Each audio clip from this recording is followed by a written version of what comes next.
So a very common subject is PCOS, polycystic ovarian syndrome, which is effectively where ladies have higher levels of androgens, so hormones, like male hormones, and have higher levels of insulin on a day-to-day basis. This is quite common, and you'll see things like people with lots of acne, more facial hair, irregular periods, things that would be representative of those hormonal changes. And there's always like a constant battle for homeostasis, and it is proven that you can continue to lose weight and you can still make benefits from your health and fitness with this syndrome. It does get some bad rap, and it is something that if you have it, is very difficult to deal with, especially with some of the side effects, from a facial perspective if you get acne, or from a irregular period menstrual cycle side of things, which can be quite discouraging too. And obviously with the hormonal fluctuations it would be quite irregular. It isn't true that you can't get pregnant when you have PCOS. That is just one myth that comes with that. The biggest parts that I want to cover here: I am no doctor, no healthcare service provider, just a simple meathead who wants to help people transform their lives and their bodies. In terms of my scope of practice, I will refer you, if you have this, if you want more information about this area, then I can give you all of the tools for you to go and read. That's absolutely fine.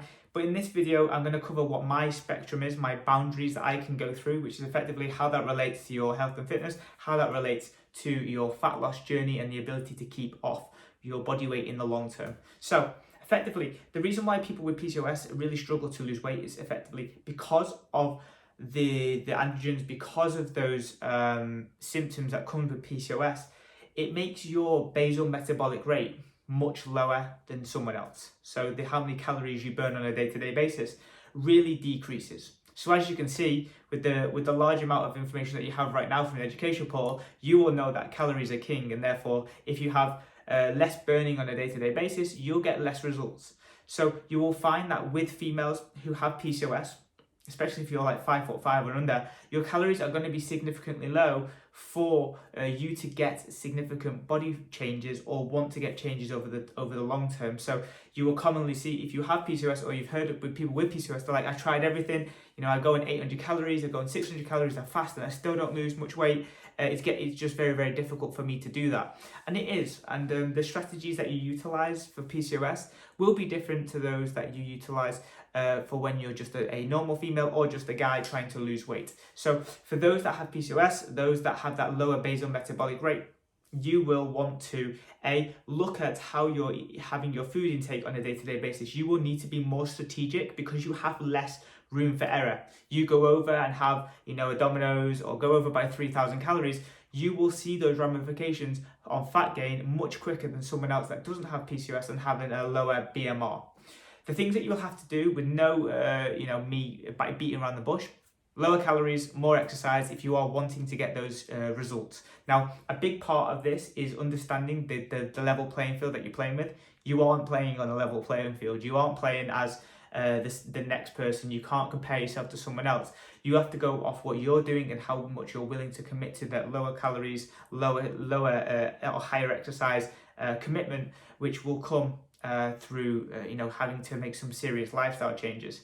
Some strategies that you can utilize, which will be easy for you to manage on a day-to-day basis on lower calories, is elongating your time of your eating. So eat more in the afternoons towards the evening so that you can manage with fasting in the daytime. And ultimately, you probably will want to look, or you can look at, eating very little or doing fasting days to help. If you look at having, like, let's say, for example, if you had to have 1,000 calories every single day, that's 7,000 over the week, and that was very low for you, you could do 2 days where you fast and you bank 2,000 calories, and then you can add those 2,000 to the other 5 days, which would make it a little bit more manageable for the other 5 days if you were wanting more calories on a specific day. So that would be one way of doing it. And secondly is just increasing your activity and managing that, and managing your expectations. You will be, if you're having to go lower, and you have to go lower for a longer period of time, you're going to have to manage your expectations of not getting the same weight loss as everyone else. You're not playing on a level playing field, as I mentioned, and just taking a slower approach and being more mindful of the condition that you do have. So that would be really, really important. And lastly, the ways that you can make this better.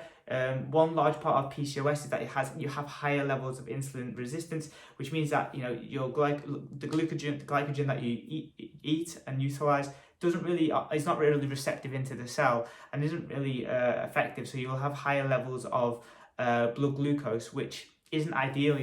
That'll be increasing your lethargy, loads of other whole host of problems. But to be able to help that, resistance training is number one. You want to be doing those 3 to 4 weight training sessions a week to make you a better receptive being of insulin, of carbohydrates, so that you can take that carbohydrates, those sugars from the blood into the cell, where it can be utilized as opposed to just floating around in the bloodstream and making you more lethargic. So when you do that, resistance training and being active on a day-to-day basis is key. You don't particularly have to do a low carb diet, but it does kind of work more if you're insulin resistant and you're having more carbs all of the time. You're just rotating through like a mechanism that doesn't really work effectively. It's like trying to drive a faulty car, or a car with 2 wheels as opposed to 4. It still rolls, but it doesn't go as effective as it would on 4. So you can go with lower carbohydrates, and by nature of the calories coming down, you're probably going to need to do that too anyway. And then the lastly is supplementation and making sure that you're in a really good spot. Drinking lots and lots of water, 3 to 4 litres. Vitamin D, myo-inositol is a fantastic supplement of 500 milligrams per day to increase or decrease that level of insulin resistance and increase insulin sensitivity, so that you can get some of those ramifications of that PCOS decreasing, so those glycogen, those sugars can go into the cells. And then omega-3s would be absolutely fantastic for that as well. Lots of supplements that would increase your insulin sensitivity as opposed to being insulin resistant. And that will just help modulate those elements as well. High fiber diets will always be winner as well to help that too. So that's what I would recommend for the PCOS. Manage your expectations. Manage that you are going to have to go lower on calories, and we're talking significantly lower. Could be upwards of like 30% less BMR than someone else, female the same size as you.